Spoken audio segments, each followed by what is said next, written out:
I know I said Sonic Unleashed was going to be my next Sonic review, but the game is a lot more difficult than I anticipated, and I haven't even gotten to the dreaded Eggman Land yet, so I'm going to need more time with that one. In the meantime, I figured I might as well strike the iron while it's hot and talk about Secret Rings, before I forget about it, since I just did a Let's Play of it recently. So yeah, let's jump to the video right about now. Sonic 06 was meant to be a big hit, similar to the Sonic Adventure games. But unfortunately, for a variety of obvious reasons, it was not. One of the main reasons why Sonic 06 is so infamous even to this day is because the development team was split, so they couldn't exactly go all out on that game. One half worked on 06, while the other half worked on the topic of today's video, Sonic and the Secret Rings. Secret Rings released a year after 06, exclusively on the Nintendo Wii. You see, this game was originally supposed to be a Wii exclusive port of 06, similar to how they handled Unleashed. But the development team realized it would be impossible, considering the Wii hardware is significantly less powerful than the Xbox 360 and the PS3. Not to mention the developers thought it would be a neat idea to place the Sonic cast into a fantasy setting. You know, similar to that whole Family Guy Star Wars storyline.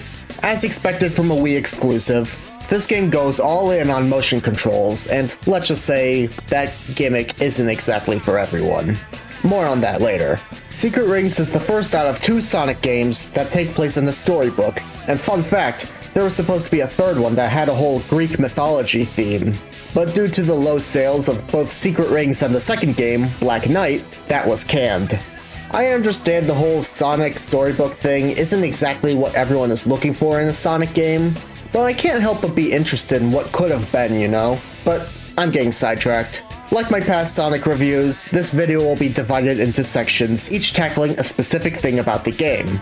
You can call me lazy for using the same formula, but hey, if it's not broken, don't fix it. But yeah, let us get started with... Let's address the elephant in the room.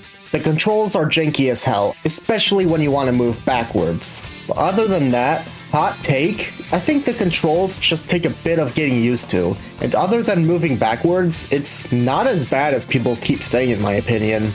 But what I don't like is the whole mission system.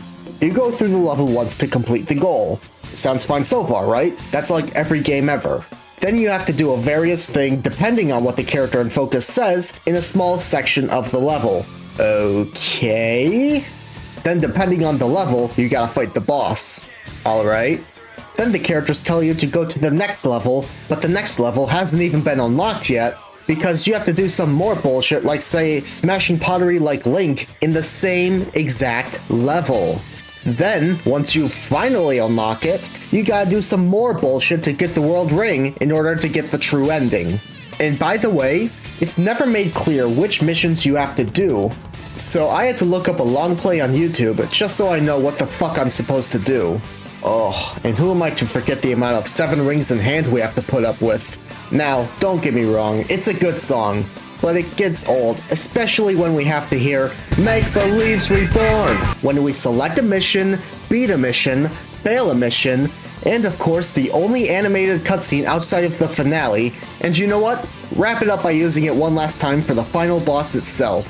Wanna know how I'd fix this? Well, we can start by saving the lyrical version for the final boss, and replace every other time the song played with the instrumental version. Or do what Frontiers did and have a different singer for the final boss. Like, there's a lot of possibilities. I might go far enough to say there are... endless possibilities. Say that again? There's also a Mario Party styled multiplayer mode, which is fine, but then again, I don't think anyone's going to be playing this over Mario Party. But yeah, that aside, I think I've said all I needed to say about the gameplay, so how about we move on to the story? The story of Sonic and the Secret Rings is what people claim to be a redeeming factor about the game. But is it? Well... We start off with Shara somehow jumping out of Sonic's copy of the Arabian Nights and provides the lore we need to know. And just like that, we have to sit through the tutorial section with 8 mandatory missions. Once that's finally said and done, we get our first encounter with the main villain, Eraser Jin, who is looking for the 7 World Rings, which are basically this game's stand-in for the Chaos Emeralds. In order to give us stakes, he attempts to shoot Shara with a life-draining fire, but Sonic takes the hit instead. It's like the whole Charmander thing. If that fire goes out, he dies. So we're on a time limit here. So our heroes make their way to Sand Oasis, where they meet King Shahryar, who for some unexplained reason looks like Dr. Eggman. Right when he was explaining why he has no guards, he gets kidnapped by Eraser Jin with a pterodactyl. But while Sonic and Shara were in pursuit, they run into Alibaba, who looks like Tails. I know they did this just so other Sonic characters can have roles in the world of the Arabian Nights, but they could have at least given us a lore reason why they look so similar. But alas, we get to the boss of the area, Sand Scorpion, who has more eyes than a Zelda boss. But once we beat him, our heroes find the first world ring, where we find out Sonic is supposed to be a sacrifice to control the power of the rings. And now we finally get to Dinosaur Jungle, where Sonic catches up to the pterodactyl with King Shahryar, and begrudgingly, Sonic saves him from dying from fall damage. From there we find out Eraser Jin is holed up in a fortress, which is the next level.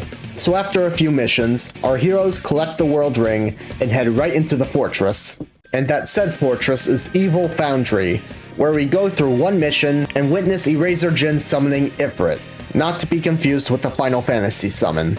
But yeah, Sonic realizes he can't beat him and has only half his life force left, so he dips and regroups with Alibaba in Sand Oasis, where they make the game plan to fly to Levitated Ruin, with a magic carpet in pursuit of Sinbad who, you guessed it, looks like Knuckles. But he is trapped in a magic cage, so you have to pull all the levers to set him free, where he comes up with the brilliant idea to splash some water on Ifrit. But a water bucket isn't going to be enough.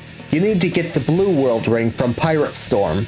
But while we're still at Levitated Ruin, our heroes collect the world ring. It might even open the gates of hell! Holy shit, Sonic, watch your fucking language, you pirate-mouthed asshole. But yeah, Shara hands Sonic an item that will be very important in the finale. But while we wait for that, we gotta head to Pirate Storm, where after a couple missions, Sonic fights Captain Beamoth, who stands on the path between Sonic and the blue world ring I spoke of earlier. And now we head back to Evil Foundry to finally face Ifrit, who is holding a time bomb which, after having a Metroid-style evacuation level, we find out that inside this bomb was the Red World Ring. And we find out each world ring contains emotions, cause why not? And now our heroes head to Skeleton Dome, where they meet King Solomon, who surprisingly isn't a Sonic character in cosplay, but rather a spooky, scary skeleton who is decapitated by the 40 thieves, who were resurrected as evil spirits by, you guessed it, Eraser Jin. So now you gotta track down his bones by going through the teleporters from the OG Doom and re-kill the 40 thieves. Afterwards, our heroes get the White World Ring, and we learn Eraser Jin is actually a genie of the lamp that escaped after completing a sentence of granting wishes from 1,000 people. And just like that, we get the opening cutscene replayed, and Sonic doesn't feel so good. Then we finally get to Night Palace, and the only note I really have for this one is there's a section in the level that reminds me of Paradiso, A Sea of Stars, and Bayonetta. But now we get what we've been waiting for, the final confrontation between Sonic and Eraser Jin. At least before the true ending. But yeah, this boss takes a lot of getting used to, but once you've got it down and time your attacks right, you're good to go. And I would like to flex how I didn't even need to use Time Break to land the final blow. I know it was dumb luck, but there's nothing wrong with self-glazing every now and then. But after that, Eraser Jin retreats into a locked room.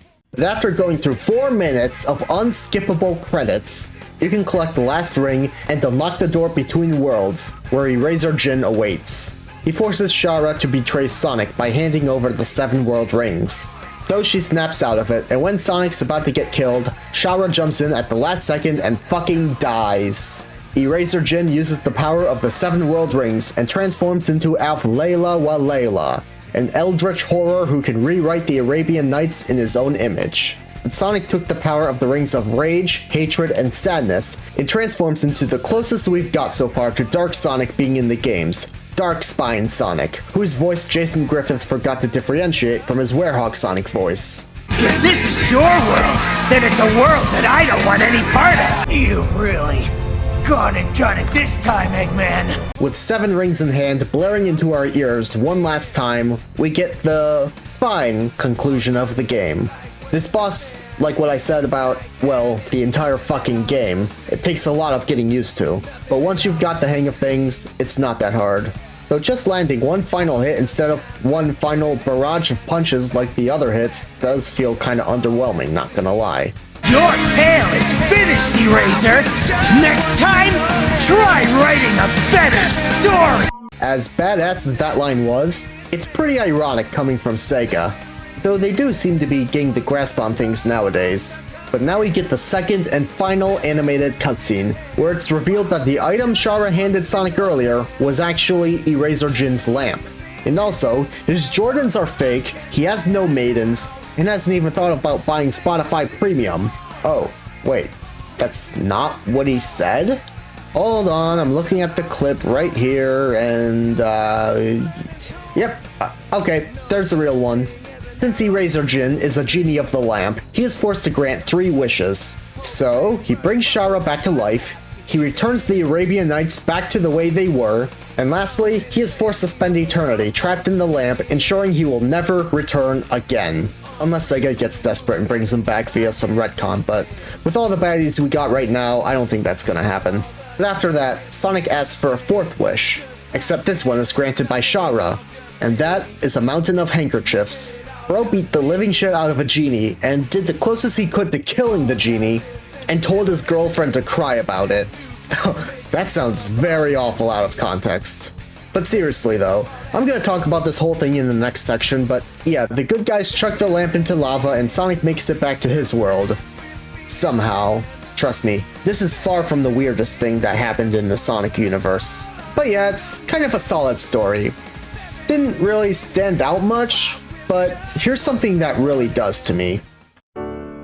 For my past Sonic reviews, with the exceptions of my Adventures 1 and 2 video, I added a unique section that I believe is an important focal point that stands out. For Forces, it was how shitty they handled the characters. For 06, it was my take on whether the game really deserves the hate after all this time. But here, it was tricky for me to figure out since all in all, this game doesn't really stand out that much to me. But then I took a closer look and realized that Secret Rings handles Sonic's characterization perfectly. Of course, we got the cocky and playful side we're all used to, but also, this game does a great job at showing that he knows when to take things seriously. But it's not just the badass moments I like, it's also his character as a whole. He had the evil genie bound to his will, and didn't use a single wish to benefit himself. Actually, now that I think about it, he could have simply wished for Eraser to just stop being evil, and have him join the happy-go-lucky animals that are overcrowding Tom's attic. But I think we all understand why he didn't go that route. But even with an extra wish, he still used it for someone else.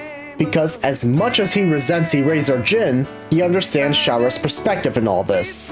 Like, yes, he had to seal away the bad guy forever. Shara understands that. But deep down, this is a one-sided love interest. Eraser Jin sees her as a means to an end. Once she outlives her usefulness to him, he'll discard her without a second thought. Shara, on the other hand, genuinely cares for him despite him being this evil, manipulative guy. This is a portrayal of an abusive relationship that not many people really talk about here. But what I like most here is that Sonic doesn't call her out for this. Even though he sees through Eraser's manipulative bullshit, he isn't judgmental toward Shara for grieving for him. He sees that, despite this being an abusive relationship, Shara did love him, and Sonic knew the best course of action was to support her. Now, look, I'm probably looking way too deep into a kid's game with a super good guy protagonist, but I couldn't just not bring this up. But yeah, I think I said everything I needed to say, so how about we wrap this up? Sonic and the Secret Rings is a mixed bag. On one end, we got a flawed control system, an overused song, it's no way of knowing which stages are mandatory that some would say breaks the entire game. On the other hand, we get a decent story with a cool aesthetic and some of the best characterization we've ever seen in the Sonic franchise. And with the whole Sonic characters in the Arabian Nights thing, you can tell the team had fun with the world design. But yeah, to plug it all in, I rate Sonic and the Secret Rings a 5.5 out of 10. It's decent, though I can't deny this game has its own set of problems. I know I glazed Sonic's characterization here, and I hear it's even better in its follow-up, Black Knight, which I haven't gotten around to playing yet, but when I do, I'll make a video about it. Speaking of Sonic, not only will I be streaming my blind playthrough of Shadow the Hedgehog soon, but also this June, I will be ranking all the final bosses in all the Sonic games, so I hope you look forward to that. But until then, I'll see you guys in the next video. See ya, chump!